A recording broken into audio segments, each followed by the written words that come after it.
Hello, everyone. Welcome to Babylon is Fallen. Babylon is Fallen. Christ is risen. Today, we're going to be talking about a great es essay, a huge essay, Eternity in Time by Father Dumitru Staniloae, which currently we're writing a commentary on this very essay. All three of us now, and Seraphim Hamilton. So Seraphim Hamilton will be dropping his insights on Father Dumitru Staniloae's incredible essay, and I have him right there on my wall, watching it over us as we do Biff. I also And have him on my other wall that you can't see right now. Yeah, Nate also From has him Trey. on his wall. Mm-hmm. Yep. We're just spreading the communal love here. And that's exactly what Father Dimitri does in this essay, Eternity in Time. Now, before we begin, I just want to say we are sponsored by Lore Coffee Roasters. They are a great company, fantastic company. Two young Orthodox Christian men and their families running that company. Just good stuff. Best coffee out there. The Orthodox Christian Specialty Coffee Company. You can sign up for a monthly subscription to get coffee sent to your doorstep, however many times of the year or month or week or day that you so please. I will also mention that you can send in a super chat and we'll answer the super chats guaranteed. Also, if you have any things you want to drop, any thoughts, comments, whatever, just drop them in the live chat. Doesn't have to be a super chat. And also, we have a Stream Elements link. I believe that should be in the description if we have that. Yeah, okay. It's in the description, so you can send in a Stream Elements tip there. And YouTube doesn't take a cut for their, Woo! yeah, purposes, whatever those may be. But anyways, we should just get into it. We should just jump right into it. And we're going to be talking again about eternity and time, Father Demetrius Staniloae, his understanding of time. Now, how And should we, eternity. and eternity and They're time, two different which things. they are two different things, but they are interconnected. In what way are they interconnected? Well, both eternity and time, because they are things which, well, they aren't things, and it's hard to define how they exist, but insofar as we can even speak of them, they have some sort of existence. And for that reason, they're inherently communal or defined by relationality, specifically between persons. That is at least what Father Dumitru emphasizes in this essay because he is himself a theological personalist. I don't know if he would have accepted that label or even if at the time he was writing that was a relevant way of speaking of someone and their theology, but he emphasizes time and time again that God himself is a personal God, specifically the tri-personal communion of Father, Son, and Holy Spirit. And eternity for Father Staniloae, in its ultimate sense, has to do with the eternity of God, and specifically the eternity of the persons of the Holy Trinity. And the brilliant thing about this essay, which we've spoken about many times before. So maybe in this stream we can get to stuff we haven't talked about as much, and we'll just sort of briefly provide the introduction to the definitions of time and eternity.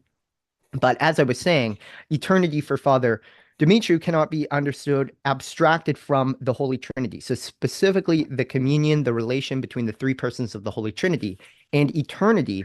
The reason why the God abides in eternity is because is no distance between the three persons of the Holy Trinity, no interval that needs to be crossed, no gap or separation, and therefore the Father's movement towards the Son in the Spirit and the Son's reciprocation in the very same Spirit back to the Father in love. This is immediate. There's no interval, there's no distance, and because that being existence is movement towards another person, the full realization of this communion is eternity again, because there is no traveling of a distance there. There is no interval, and time itself precisely is this interval. So then, what is time? Well, time is the interval of waiting between acts of love, essentially, or relationality between things, specifically between persons.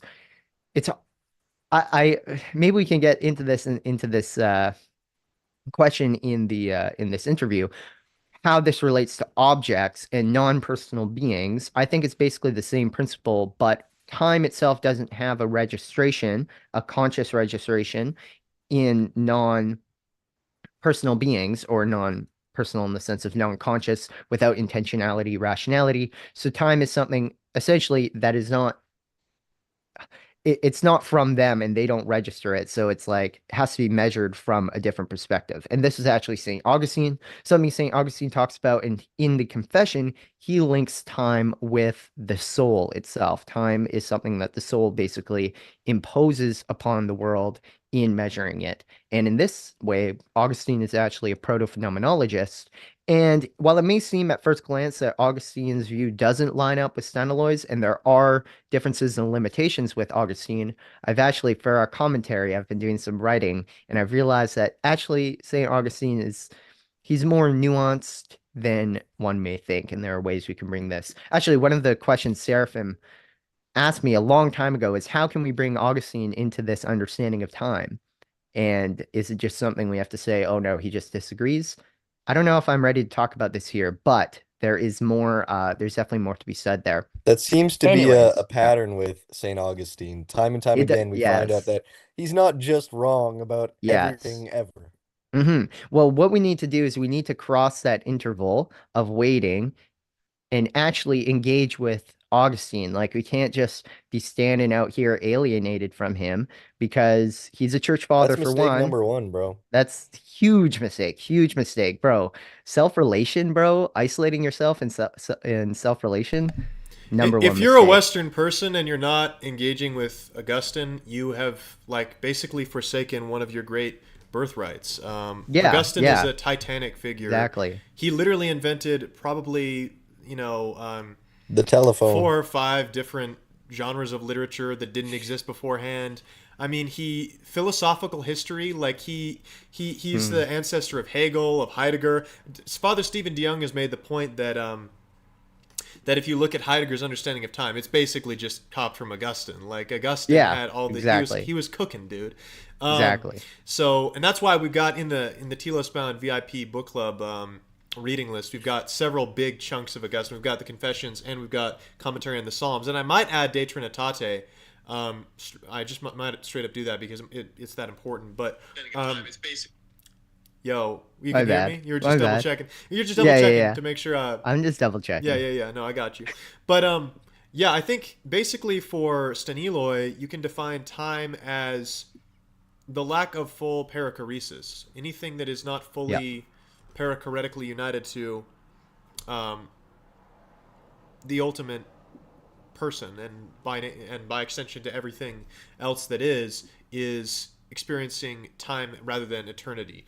Um, Hmm. but And that's true, yeah, according to the essay that we're talking about. yeah, yeah, yeah.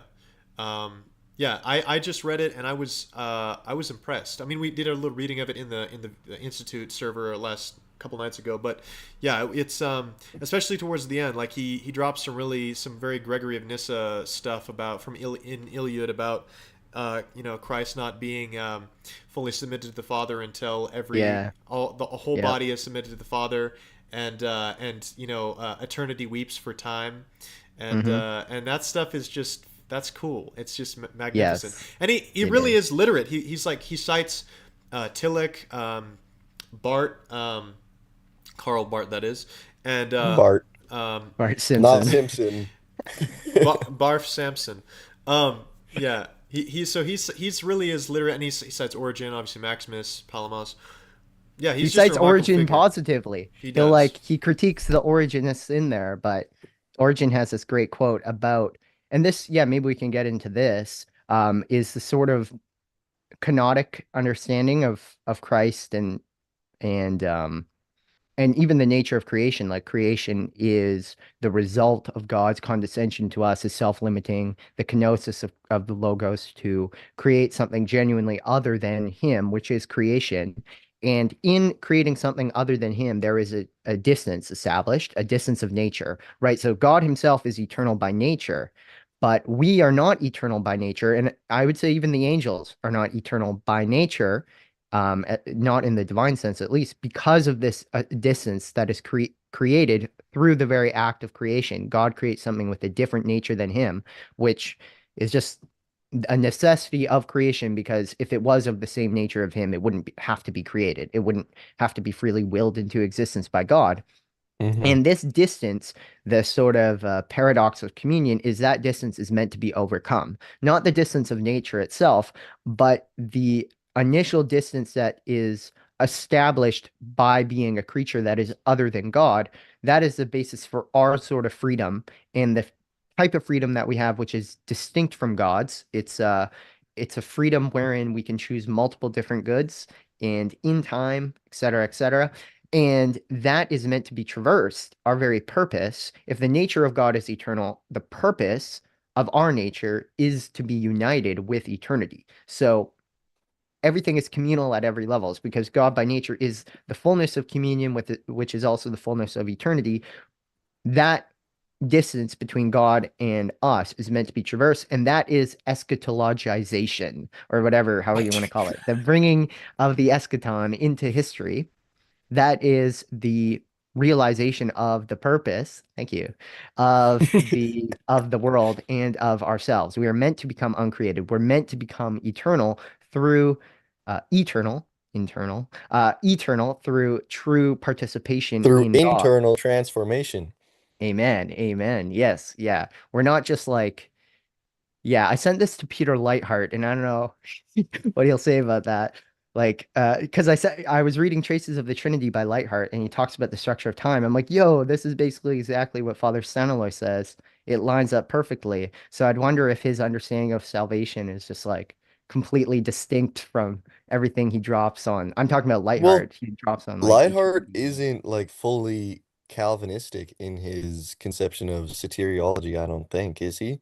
Because he strays from like traditional Calvinist theology in a lot of ways. No, it's in his commentary on First Samuel. Is it First and Second Samuel? Um, he basically says, I mean, the language of being given a new heart is used of Saul, and then he then goes on to be a godless, apostate, right? So the traditional Calvinist notion of the perseverance of the saints can be maintained. He basically says that in his commentary, as I recall. So no, Lightheart and the Theophilus guys are idiosyncratic. Vindicated once again, and Yep. idiosyncratic Reformed people for sure. Hmm. Although I will say, and our boy Maximus will appreciate this, there actually is a lot in the Reformed tradition, like in the Dutch Reformed tradition, about theosis or use divinization or whatever. It's just kind of put after this kind of It's uh, sanctification. It's sanctification, not justification. Yeah, right. Yeah, exactly. they kind of put as a step after this forensic justification. Which is Hmm. wrong. Right, but the point is, like, and I made this point actually with another friend we were talking to. Um, Actually, in the Reformed tradition, there is, depending on the time period, like even more about divinization. What we call theosis, than there is in like contemporary Roman Catholic material, like Baroque Roman Catholic material.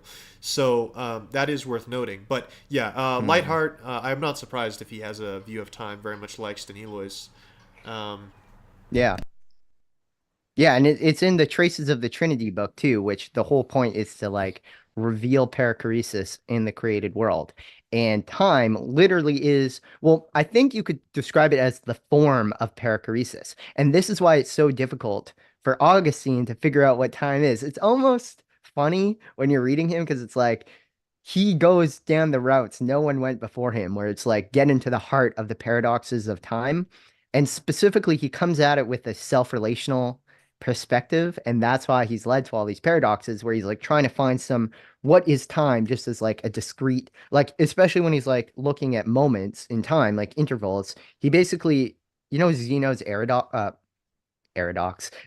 arrow paradox, where you can like divide the trajectory of the arrow just infinitesimally because there is no like arbitrary metric for that. Well, or non-arbitrary metric, Augustine gets to the exact same problem with time, where he's like, okay, the past was, so it is no longer. The future is not yet, so it doesn't exist. And the present can just be divided into these infinitely smaller and smaller slivers. So he's like, I got nothing. I literally have nothing on every single side of into my inquiry into time.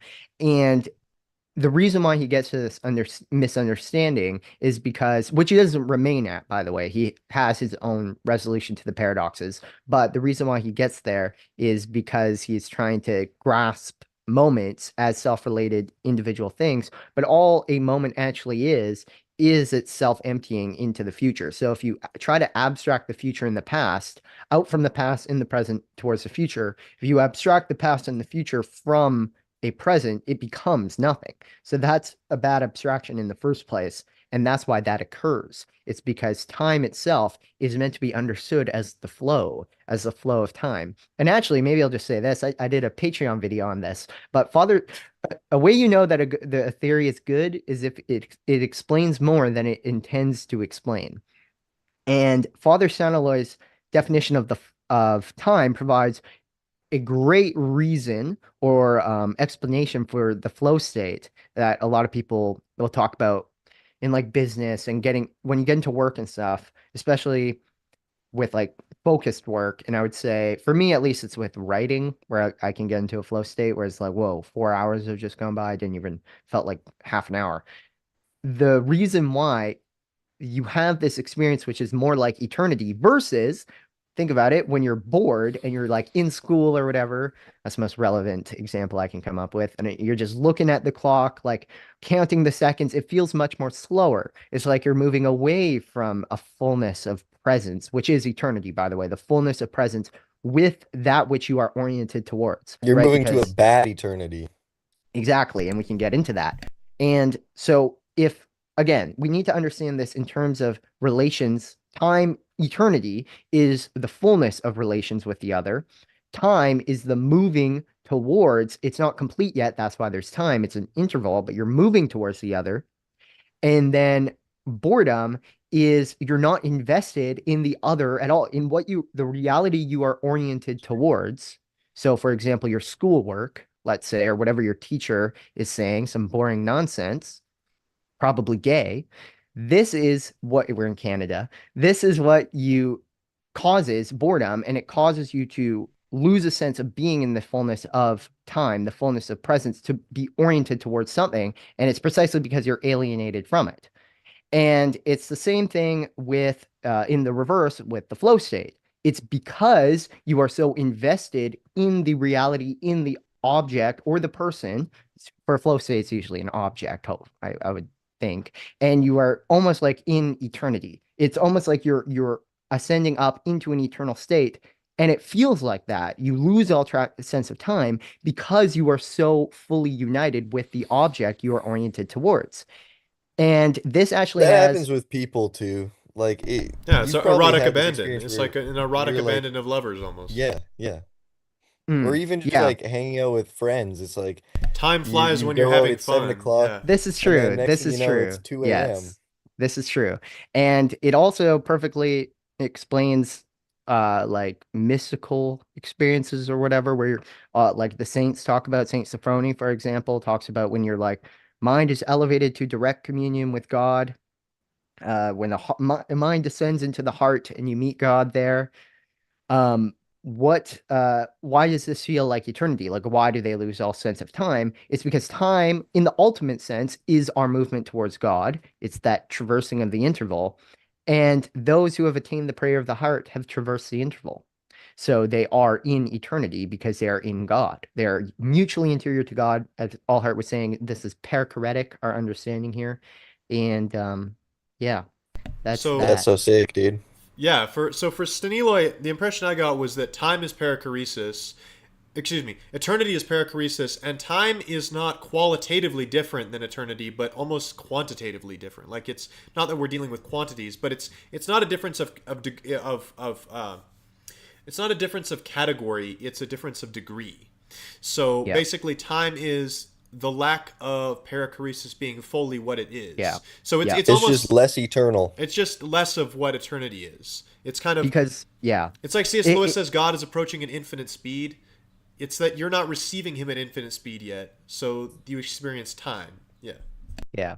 Yeah. Well, it's like it's the same thing with communion itself. It's like there is no reality other than communion. It's like in the even our created reality only exists because in some sense we participate in God. He is the only source of being, so to be at all is to participate in God through his condescension.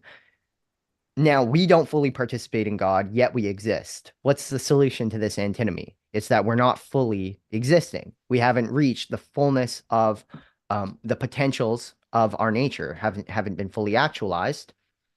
And this is precisely because we're not in full communion with God. But as Allhart was saying, this isn't like a qualitative difference in the sense of like our being, there's like elements of our being which are positively non-communal, or like there's a positive existence other than that. It's just a deprivation, a lack. So it's everything for Staniloae is love, because everything is participating in God, and all true being is this movement of a selves towards others, It's all heart. hypostatic communion, all heart. Yes, AH. And the thing is with time is when he defines time as the distance between acts of love, distance is not some positive reality over and against acts of love. It's just a way of describing the mode of being of these acts of love, which in the case of creation is not fully complete.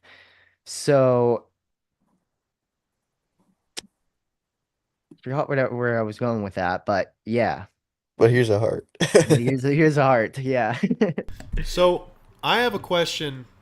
I was talking with Wu about something that I think would be interesting to the people here, and I think this is we are talking about time, and so I think it'd be relevant.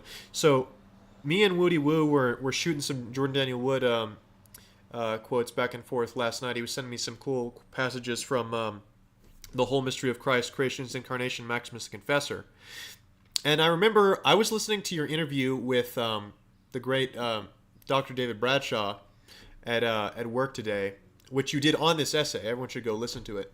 But you talk about angels and angelic temporality / eternality vis-a-vis human and divine temporality and eternity, and you're getting this from somewhere. I think you will hear people say this, like the angels they basically had a complete knowledge of God and fell, like they didn't have a kind of progressive movement into knowledge of God. But I think we probably need to nuance that because of how Maximus the Confessor responds to the Origenists, right? So he refutes Origenism. Now, this is like a complex thing in scholarship. To what extent is he like refuting Origenism? To what extent is he like tinkering with it and like refining it and actually like giving it its final Well, it's kind of what a refutation formulation? is, just by nature, is you're saying, yeah, you guys are wrong, but you can take what you're saying and make it right by doing this. Yeah, yeah. So, but basically, so Maximus the Confessor, he argues against the idea that there was a kind of original pleroma of perfectly saintly souls that were immersed in the fire of God, and then they cooled and fell away due to acedia, due to like boredom, and they splintered off, and then they were kind of metaphysically caught by the divine's creation of bodies to kind of keep them from slipping fully into non-existence. But Maximus thinks that is really problematic. In short, because it basically implies that it basically undermines monotheism, because you could have a creature who is fully united to God, which is the source of which is the good, the true, and the beautiful, and somehow this isn't sufficient to satiate them, and so you end up with you basically end up undermining monotheism. So basically, how do we conceptualize angelic times such that they still did not have perfect knowledge of God, because otherwise, how did they fall at all? Looks like Nate has something to say on this. Yeah, I was actually thinking about this earlier today, and there is a sense in which, because usually the way that we conceive of, heaven and earth, because heaven, for those of you that don't know, the categories of heaven and earth in Genesis 1:1, heaven is angels. It is the heavenly host. That's what heaven is. It's consciousness. It's created consciousness that's outside of the Trinity, but in communion with the Trinity, outside of being embodied. And earth is the exact inverse of that. It's unconscious body. That's all it is. And the whole point of creation, the creation narrative, I should say, is the union of heaven and earth. And oftentimes, when we conceive of heaven and earth, we think of heaven as unity and actuality, and earth as potentiality and multiplicity. But there is a sense in which there is multiplicity and potentiality in the angels. because the angels exist in order to be united to earth. They don't exist as fully eschatological in and of themselves. They exist for the purpose of raising man up. I mean, there's a couple Bible verses that literally say that the purpose of angels is to raise man up. So there is a sense in which angels are not fully eschatological, and that's because they're not fully embodied in their purpose, which is to be united to the formless earth. Like all the creation narrative is God basically sending the angels into creation to be embodied. And it's like, okay, then is everything just an angelic embodiment? To a degree, I think we could say yes. Like to a degree, we could say that rocks are conscious by the fact that they are actively being participated in by personal consciousnesses. So I think there is a degree to which we could say that, but only to a degree, and that's because we're not fully eschatological yet. The whole point of the eschaton is to fully unite heaven and earth, to make everything conscious, to make Christ fully all in all. And it's like everybody says like, yeah, Christ will be all in all, but I don't think we really understand what that means. That means that everything will be consciously participating in the presence of Christ because Christ is fully conscious, and being fully conscious is being in communion with Christ.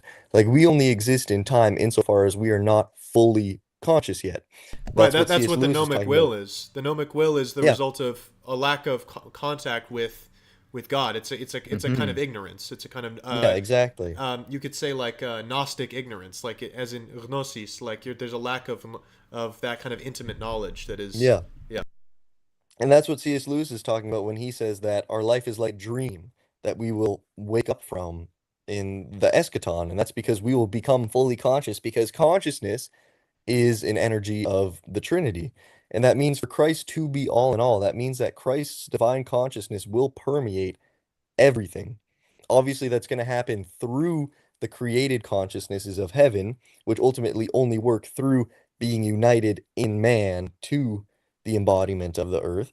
And I think the key to understanding angelic time is in this idea where it's like heaven and earth aren't just actuality and potentiality.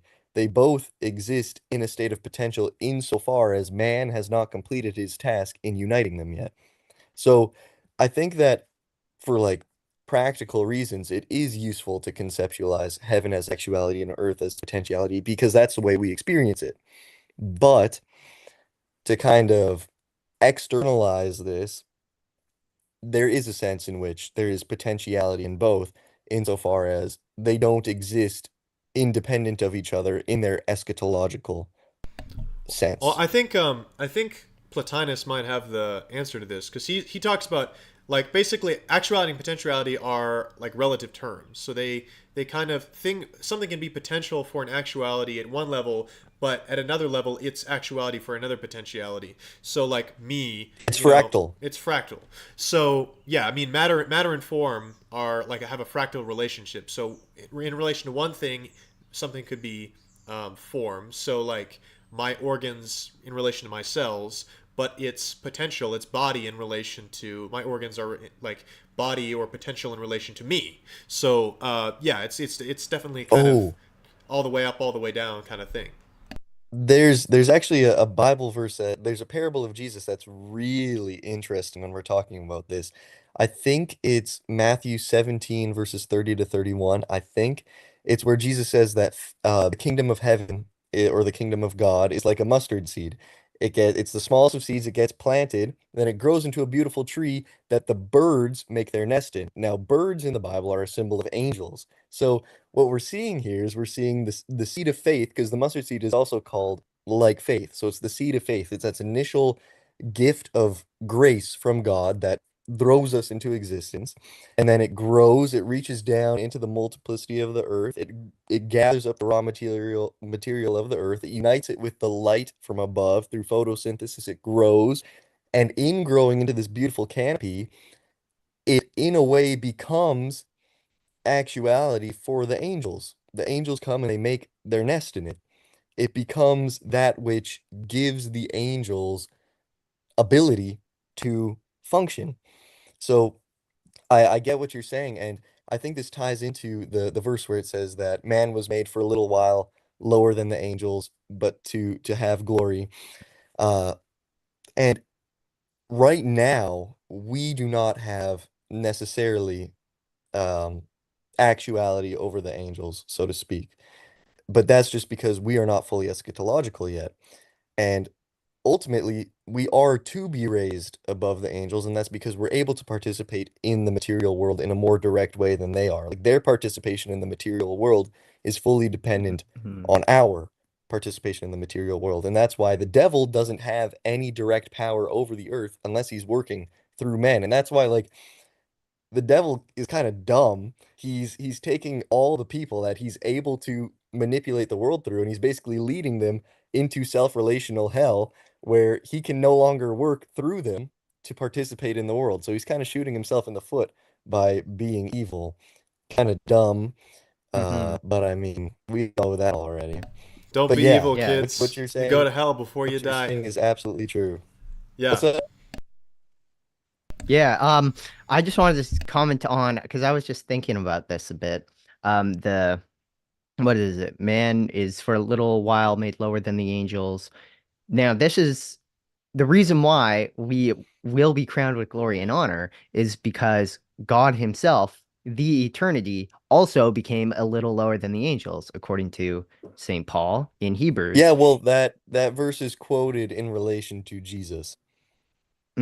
Yeah, yeah. So it is Jesus himself who becomes man. Like that's what that statement essentially says. Like if you read the Psalm, it's talking about the state of what it means to be a man. Like that's the point of that section of the Psalm. And then Paul applies it to Christ. It's saying that Christ became a man and he entered into our into time. And that is by eternity condescending into time, entering into time now eternity can or time can be brought into eternity because all that simply means is by being united with eternity. That is what becoming eternal is for time, according to Father Staniloae. And I think that's just Christian theology there. But Staniloae has a very unique and creative articulation of it, where it's hypostatic and all this stuff. Um, but yeah, I think before we like one thing we have to touch on for this topic is the what sin and hell are sin, hell, and death, and how this fits really well within Staniloae's theory. And we don't have to spend too much time on this because we've talked about it many times before. But the eternity of hell is like a reverse, asymmetrical image of the eternity of heaven because the eternity of heaven is defined by the fullness of communion and hell is the absence of communion. Now, time itself is the incompleteness of communion and only exists because of a movement towards, ultimately towards eternity, but towards other selves, other hypostases. It's So, what like happens when Passover. all movement has been negated? And that is Staniloae's Like you understanding turn the of TV hell, on. You which is something we could get into. have But to like really push it. Nate, you should mute Nate. yourself, bro. And then the uh yeah. Okay. Eternity of hell. Anyways, that eternity of hell is the absence of movement and therefore the absence of time. And just a very brilliant articulation of that. But one of the key things Stanley says is that time, that sinful time, wasted time, time that literally is not fulfilling its purpose, because what time is movement towards the other. So the glorification of time, i.e., making it eternal, is the fuller realization of communion. If you are failing to do that through sin, you are not properly engaged in time at all. We cannot properly call those activities time at all. It's a perverse image of time. It's a failure for time to be what it truly is. And that is what sin just is. It's a failure to be what you are, acting unnaturally, acting against your own purpose. It's And missing the then, mark.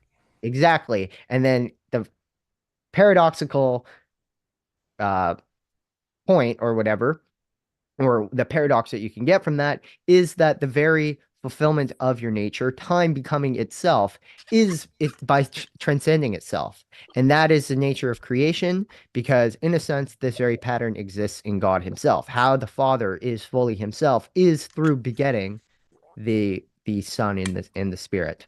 Um, but yeah, so I just wanted to throw that out there because that is a very crucial thing for Staniloae. It's this understanding of sin as not truly temporality at all, because it's a failure to do what time is, which is moving towards another hypostasis, another person, and ultimately God. And hell is just the full realization of this continual negation of time, of true movement, activity, and of love.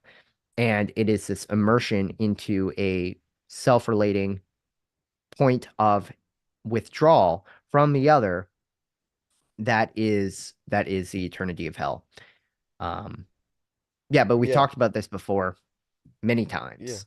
And like Staniloae kind of talks about how so long as we exist in time, we always have the ability to choose between good or evil. And that's not like something that he directly says in here, but that's basically what he's saying in this whole section about like the ambiguity of time. It's like as long as time exists, we're just walking through the desert. We can still turn around at any point we want. And I wrote an article about this not long ago. How it is in the sort of final summation of our experience in time that the narrative of the time that we experience actually finds its meaning. And I think the title that I did for the article I think is pretty funny. It's called Prayer is Time Travel for those of you that haven't read it. I think it's a pretty good article, and I'll just kind of It's on YouTube give too. some of the thoughts that I have on that. What's that? It's on YouTube as well. Oh YouTube yes, it is essay. on YouTube. This is true. Um, I forgot I did that.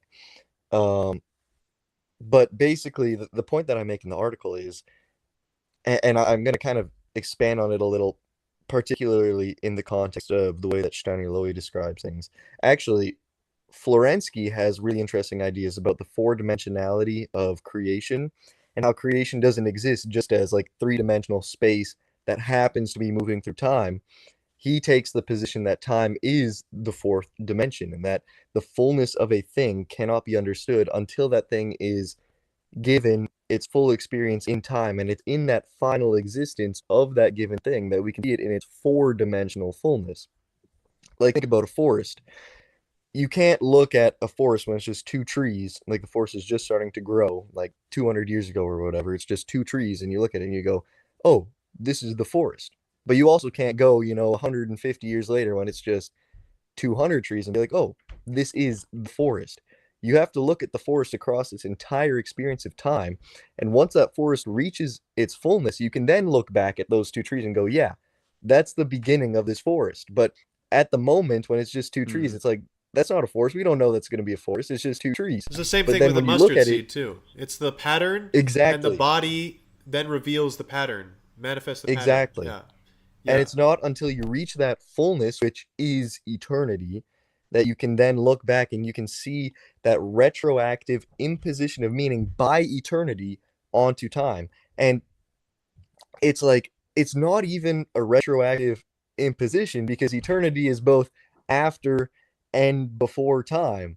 So, like, there is a sense in which we already exist in our eschatological fullness because eternity transcends time. So, there is a sense in which, like, we do already exist in our eschatological fullness in the mind of God. It's just that our experience of time is our internal transformation by the mind of God to the point that we experience it as such. So there's a lot of really, really interesting stuff from all the more modern Russian thinkers about this kind of stuff, like Bulgakov, Florensky, Staniloae. They all have these really interesting ideas about the eternal sort of like imposition of narrative upon time that for us is experienced as the future coming back and directing the past. And like that's exactly what prophecy is. Prophecy is that imposition of eternity upon the present in a way that directs the present towards the eternity which is imposing itself upon the present. Like that's what prophecy is. Nate, And what? I was just gonna say you're gonna love the first book we do in the book club, which is John Bear's book on the Gospel of John, because he does so much with retrocausality and like alinearity. It's like a central theme for him. I think you'll really get a kick out of that. Okay. Yeah, no, I haven't read it yet, but I will be reading it in the book club, which all of you also should become a part of. Join the Telos Bound Institute. Become a part of the book club, become our friends. Be our friends, please. Please, Become all heart. please. Oh, Achieve yes, full become all heart. perichoresis. Uh, I was gonna mention on the note of like the retro causality of time or the retroactive imposition of meaning upon time by eternity, which actually precedes time as well. So it actually is like the temporal cause as well. Um, Florensky uses the image of a dream, and this for me, like this blew my mind because it's something that I have experientially or I can experientially relate to, and I'm sure most people listening can as well. Other than like, there's some people that apparently never have dreams, which is like that's kind of interesting. But I don't think any of those Dispassionate. people are watching this. Um, Dispassionate. Dispassionate, true, yeah. But I think those guys do get dreams. They just get good dreams, Maybe. Well, maybe. why would they lie?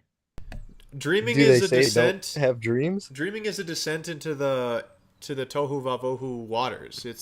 That's what how Pajot describes it. It's like you're descending into the waters, and occasionally, most of the time, it's just Yeah. it's the decaying corpse of intelligibility. But This is not this is what we're not supposed to talk about, though.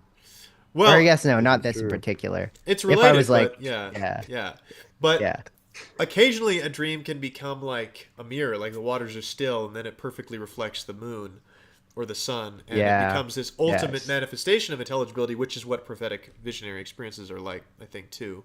Um, yes, I mean, and like you can see that with Joseph, interprets dreams. yeah.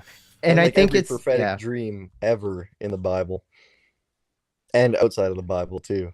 it's interesting because a lot of these, like the highest points you can reach, it's like you either there's like almost no way of confirming whether it's real unless you like it's just like almost like yeah, you need a purified noose almost like so that's why like Pajot was like hey, just don't pay attention to your dreams because your noose is probably a bit darkened. But like it's the same thing with prophecy. It's like there is no like there's nothing you could really point to if someone makes a prophecy aside from it just not coming to pass. But like before then, like how do you know? Like they like there are ways you can know if they're like doing weird stuff, maybe you could figure it out. But the point is there's like seems to be this like it the peak of what you can reach spiritually, like in dreams, in visions or whatever, in prophecy, they all are very easily like they're reverse. Like the failure to be what they are like the worst things you can be, like a false prophet, evil, prelest, faking your or having fake visions. And then it's like all the fathers warn against imagination and dreaming. So it's almost like I almost want to say because it has so much potential to be good, it equally has so much potential Yep. to be bad. That's why Um, in the wisdom of Sirach it says that there's nothing worse than a wicked woman. And that's because women represent mm, like that potentiality. And that's why also there's nothing tell as me righteous about as a it. righteous woman. Yeah, I relate to this Like one. Mary is the most righteous human being, obviously, like aside from Christ, but Hmm. that's different. Mary is Yes. fully just created. So she's the most righteous human being, but also like the worst possible people you could meet are like just wicked women. So there's this just vast array of like potentiality where they could occupy anywhere on that Hmm. range. And that has to do with the fact that they're like complex beings or something or Yeah, another. you But get like we Jezebel and you get like Hannah. You have yeah, the total full spectrum, like both yeah. the Whereas poles. like with all the guys in the Bible, they're just kind of like good and bad always. There's no guy where we point at him, he's like, yep, he's the one, other than like maybe Job. Job is said to be blameless, but there's very few men in the But his Bible where it's like wife they're is says curse God and die. So he is yeah, blameless and she's like obliterate everything, annihilate everything yeah. that Curse exists. God, kill yourself. Yeah. KYS, Yeah, bro. yeah, yeah.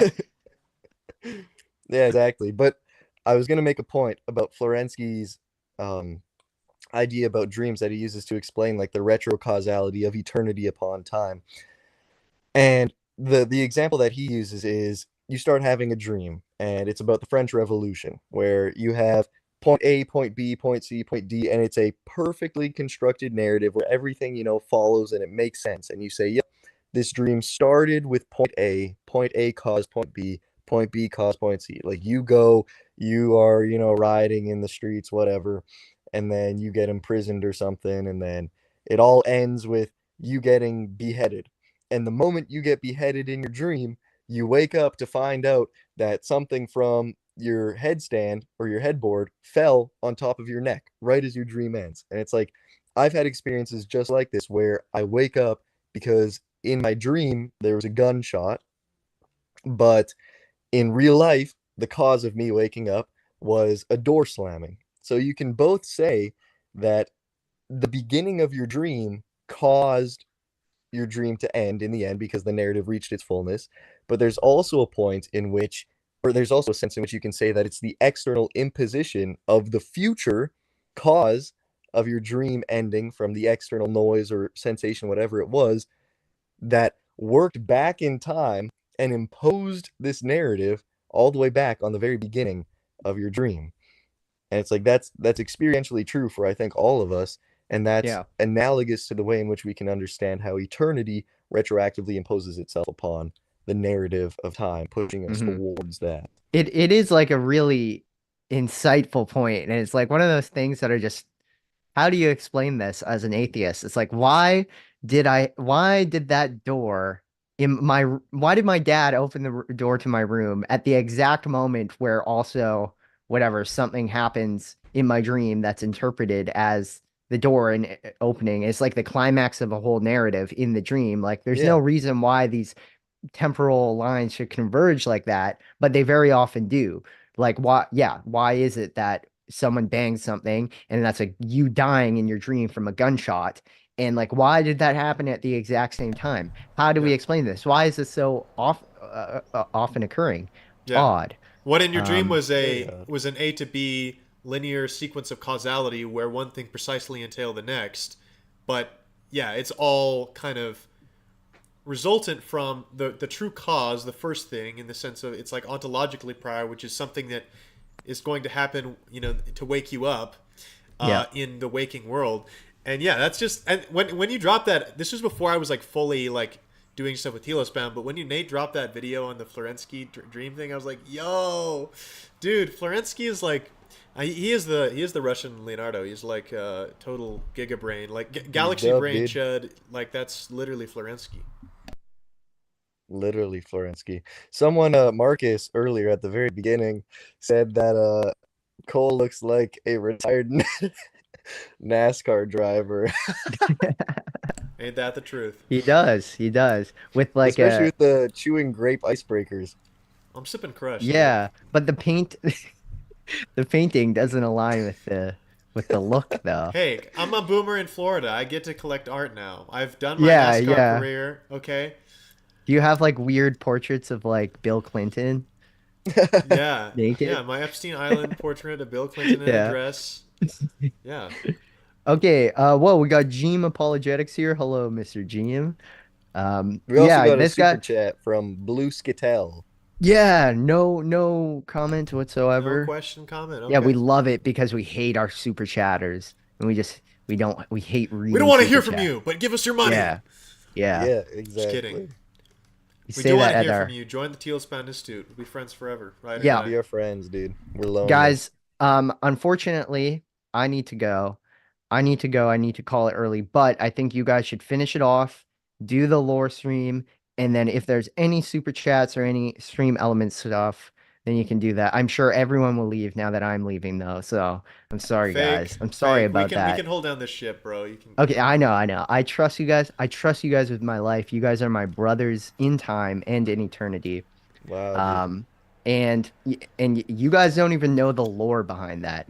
And speaking of lore, we have a nice little advert From our sponsor. coming up. Here's a word from our sponsors. Boom. Yes. For a long time, we've been looking for a company to sponsor Telos Bound that not only delivers a product or service we would be excited to share with you guys, but also aligns with our values and goals. After many months of searching, we finally discovered Lore Coffee Roasters. Lore is owned and operated by two young Orthodox Christian families, striving to give glory to God by treating their craft with respect and serving excellent coffee to everyone. They operate in the subsect of the coffee industry known as specialty coffee, meaning they source the highest grade coffee grown and processed by expert farmers and producers from around the world. Lore then pays homage to their craft by delicately roasting every coffee to optimum flavor, clarity, and distinctness, revealing the essence, or perhaps if you're Orthodox, you'd want to say the energies of every coffee. They have a subscription platform on their website, making it easy for you to choose your coffee, how much of it you would like, and how often you want it delivered right to your doorstep. They ship across America and internationally as well. Above all things, the families behind Lore are striving to glorify Christ and serve his holy church in everything they do,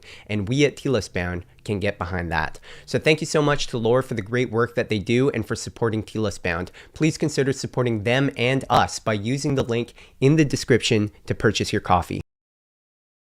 Penance like We're canons back. in the future will be like, I'm guessing the canons will be like, hey, no watching live streams anymore. You know, 100 Yeah. days, no live. And there's gonna be a Yeah. saint who's like, I created so many apostates because early in my career as a confessor, I made them not watch Yeah. Jay Dyer live streams. Yeah. They have no idea what we're talking about. Yeah. But Yeah. anyways, I need to Future go now. confessions. Yeah. I'm leaving. I've got to go to confession. Got to stay right spiritually. That's number one priority. So I love you guys, and Godspeed, bro. I We do, love but you I too, do man. need to go. Yeah. Thank you. All right, keep me in your prayers, guys. I'm heading out. Peace. Peace out. I'll just switch us over to the other overlays so we To have the less. dualistic overlay.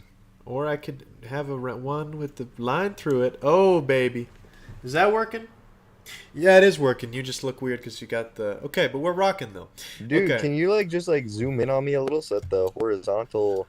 I the can't zoom in horizontal on view. you in Zoom, no. Oh, okay.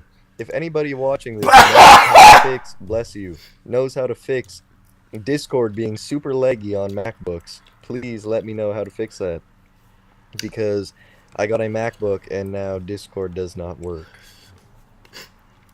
When people boost Please this help. the T-Lip.Institute Institute server, I think that'll make the bandwidth No, better. all of Discord is just super Oh. laggy. Like even the startup, everything just sucks.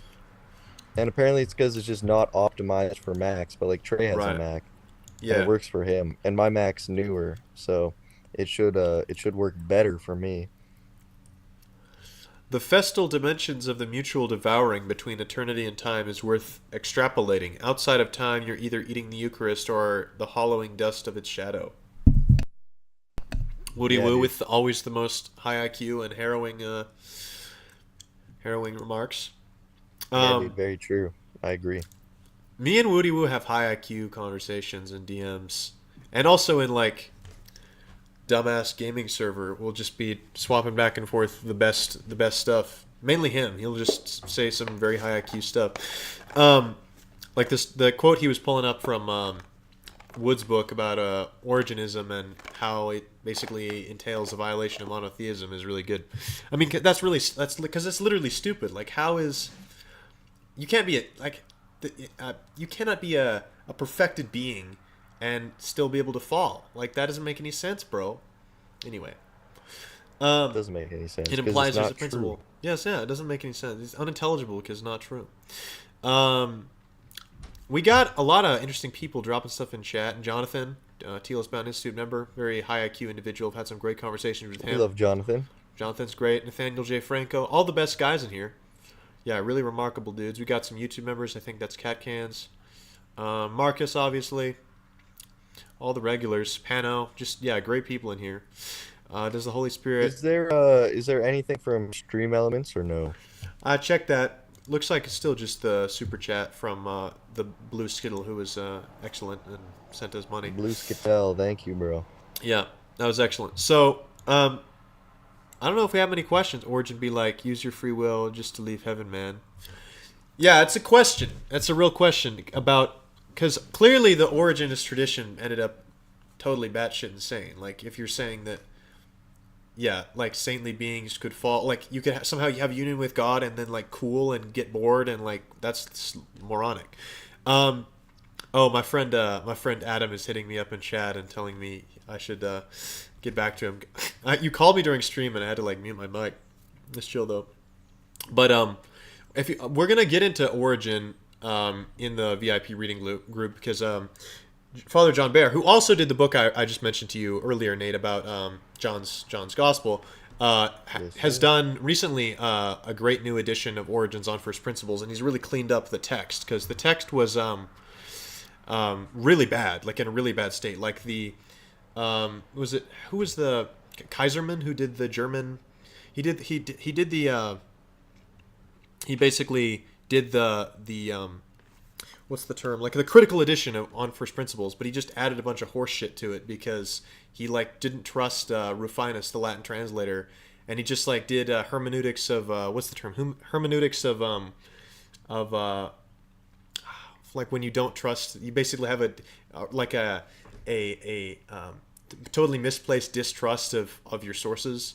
That's basically what Kaiserman did, and then Butterworth translated that in English, and it's just really bad. So John Bear cleaned that up, and we actually now have a version of Origin that's on First Principles that's worth its salt. But yeah, we're just gonna be reading a bunch of cool texts, and Origin has a lot of stuff about the retrocausality stuff going on there too. That's how Bear understands Origin's understanding of the pre-existence of souls. They pre-exist in the sense that eternity is ontologically prior to time, but it's not like temporally prior to time. That wouldn't make any sense because eternity Hmm. is not part of a temporal sequence in that way. Anyway, um, Jonathan says, I'm curious about the angels who fell and how their knowledge of God can be characterized such that they, in principle, aren't redeemable.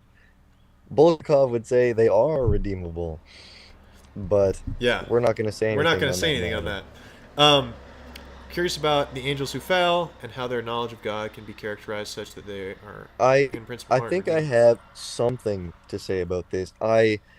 And now like there's not really a whole lot. I do want to read Bulgakov's book on angels because there Yes. isn't really much on angels in anything You at have all. yeah, Like there, in maybe John of Damascus, you'll have like a system because he's a little more systematic.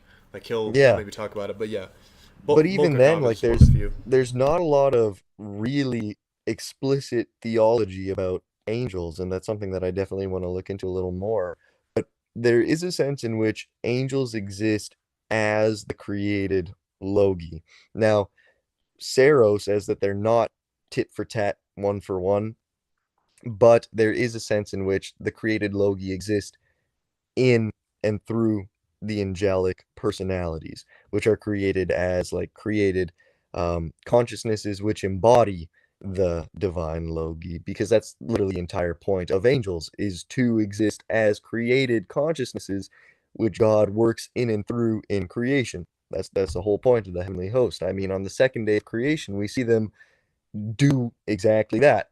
We see them go down in the spirit because the spirit hovers over the face of the waters and the spirit is the glory cloud of God. We see in every vision of heaven throughout the Bible, we see Jesus Christ, and then we see the glory cloud around him, and that glory cloud is the created consciousnesses which are infused with the love of the Holy Spirit, which, and it should be noted that it is in the love of the Holy Spirit that the Trinity finds itself able to extend outwards into created consciousnesses. And that's why the angelic beings are associated with the Holy Spirit. And that's also why birds and fish are associated with the Holy Spirit. I'm going to be writing an article about that next week. So I won't say too much about that right now. But um, what was I saying? Oh, yeah, there's a sense in which angels exist as embodiments of the uncreated divine logi. They exist as the created consciousnesses through which those uncreated principles are expressed. So I think, and this is purely speculative right now, so don't take what I'm saying as necessarily true. This could be just nonsense. But I think there's a sense in which the the ability for angels to have fallen exists in the fact that they are not all individually participants in every divine energy. They all embody a particular aspect of the divine energies, and it's in that turning of that singular expression of the divine onto itself that constitutes their fall. Like, for example, I think we can look at Lucifer as an example of this. Lucifer was created particularly splendorous, right? Like he had particularly he had some particular pomp to him, you know what I'm saying? And he took that, which is an expression of God, because beauty is a divine energy. Beauty is a good thing. But he took that and he transformed beauty into vanity because he took his expression of the divine at the expense of the other angelic embodiments of other divine energies, such as love and truth and goodness. So he took his personal embodiment of a particular divine energy and he turned it on itself instead of participating in the rest of the divine energies through communing with the rest of the heavenly host. So I think that's a way in which we can understand the fall of angels.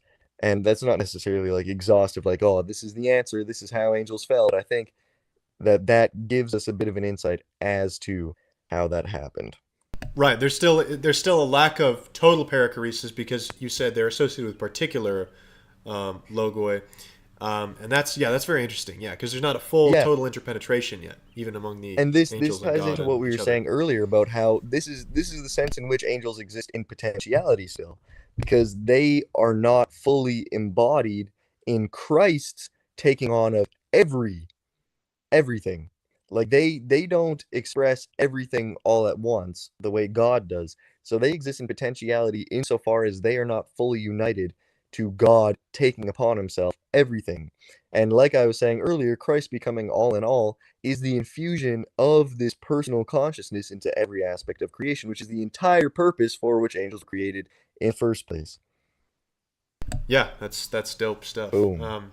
Okay, so this is a question. Since we're on the subject of angels, there was a moment. If you guys watched the Pajot interview, where I was like, I had another question. I can't remember it, but since Nate's question is related to the question I just asked, I'll pass it off to him. The question I forgot to ask Pajot was, why is it that guardian angels look like the person whose guardian angel they are? Because if you'll notice, there's a part in the book of Acts where Peter is knocking at the door and they think it's his angel. But that belies the fact that they think guardian angels look like they're like heavenly doubles of the person whose guardian angel they are. And I was going to ask him about that, but I never got his answer. So the next time we talk to Bajot, I have to ask him that. But I wonder if Bulgakov says anything about it in Jacob's Ladder. he does talk about guardian angels. Yeah. And yeah, they're I'm gonna basically. order that book in probably a week. After I finish Burning Bush, I'm gonna order that one and the one on Fire. John the Baptist, Friend of the Yeah. Bridegroom. Yeah. I now I now own every book he wrote that's translated in English, except for Unfading Light. Um, That's pretty crazy. yeah, Unfading Light is like his longest one, isn't it? it's quite long. It's definitely as big as one It's of like the 600 and something pages, I think, like yeah, 700 pages. and it's his earliest theological work. He wrote stuff before, which I also have, like his book on economics, which is it'll be interesting to get into when we get into Russian cosmism. I'll be around a lot on that because he Oh yeah, is for sure. that stuff kicks ass, dude. Um, but Well, even in Sociology of Death, he talks explicitly about yeah, cosmism. yeah, he talks about Fedorov, and that's the early chapters of Sociology of Death are basically Yeah, about Russian cosmist, view of things. it's so sick. And he Yeah, and he doesn't just say, "Hey, cosmists suck." He says, "Cosmists are bad by themselves, but if they just remember death, it's great." yeah, yeah, yeah. There's so and actually, I mean, I guess we can say like that's the book we're covering next on Biff next week is Sociology of Death. Sociology of Death. Be there. Be there. It'll be big. I'm yeah, I've been taking notes on each chapter and but yeah, it'll just be fantastic. Um, something Jonathan said that relates to how Satan tempts Eve with the fruit of the tree of tree of knowledge. It seems to be a reverberation of Lucifer's own fall. If you take James B. Jordan and Sarah from Hamilton's opinion, they're the same thing. The fall of Satan is the temptation of Eve in the garden. And I think Bulgakov would also actually say this, because Bulgakov says that in Satan's temptation, he becomes the tempted. So I think that if he were alive right now and we could ask him, hey, when did Lucifer fall? He'd probably say, yeah, in his temptation of Adam and Eve. Because if you think about it, Adam and Eve were asked to, well, a question that people often propose is like, how could God give Adam and Eve a moral dilemma if they hadn't eaten of the knowledge of the tree, or the tree of the knowledge of good and evil yet? Like, how are they supposed to know what was good and what was evil if they hadn't participated in that knowledge yet? And it's like they were going to prove themselves worthy of that knowledge by answering the question of the serpent. And the serpent was like supposed to be there. He was supposed to pose that question to them because they were supposed to learn good and evil by eating of the tree of life. And the tree of life in Proverbs, it says, is wisdom. And obviously the wise thing to do in that situation would be the self-emptying recognition of God's commandment to not take what belongs to him, because transgression is crossing a boundary. It's taking something that doesn't belong to you. Wisdom is respecting the other, not taking what doesn't belong to you. So they're supposed to express that, and in expressing that, they would have, in a sense, already eaten the tree of the knowledge of good and evil without actually eating it, and God would have allowed them to, continue down that path. But what went wrong is the serpent, who was Satan, he took the question that he was supposed to pose them of like, oh, why don't you eat of this? And they were supposed to say, no, don't wanna. And then everything would have been happy. But he was down there and he saw, okay, if these guys don't eat of this tree, like, I'm done for. What's the point of me being here? Like, I'm not going to be the top dog anymore. And he wanted to be the top dog. So he was like, you know what? I'm going to make them fall so that I can stay as the top dog. And that is the moment in which he fell. And that's because he didn't see the bigger vision. He didn't trust the plan. He took his expression of his particular aspects of the divine energies and he was like, yep, this is the end all and be all. I don't need to participate in the rest of the angelic embodiments of the divine Logi through the embodiment of them in man, who can contain all of them in himself, in contrast to any given personal soul of an angel. And he was like, you know what? I want to hold on to my particular expression of the divine. Mine is the best. I don't need to participate in the rest. I'm going to tempt man. And in doing so, in causing man to fall, he himself fell. In tempting, he became the tempted. And that is a great teaser for what we're going to be covering next week on Babylon Has Fallen, the greatest show in this cosmos. Period. And yeah, so Whoa, Babylon Has Fallen. Do you see that? Do you see that on the screen? Yo, dude. It's not doing it again. Do it again. The future is here. The future is here. What the heck? What the heck? Very odd. We got someone mentioning Henri Corbin in chat. Henri Corbin is very interesting. Oh. Yeah, I do have a little Ibn Arabi on my shelf. And Corbin is very interesting. The stuff on the imaginal. I know John Vervaeke very much likes Corbin on the imagination. But I'm going to have to reflect on that some more. But yeah, it's been a pleasure, everyone. I'm going to check Stream Elements one more time. But then make sure you come back next week, probably the same time, and we'll discuss another very interesting text. And you won't want to miss it. So, Godspeed. And again, if any of you know how to fix Discord being sucky on Mac, please help. Aight. Peace. God bless. Boom.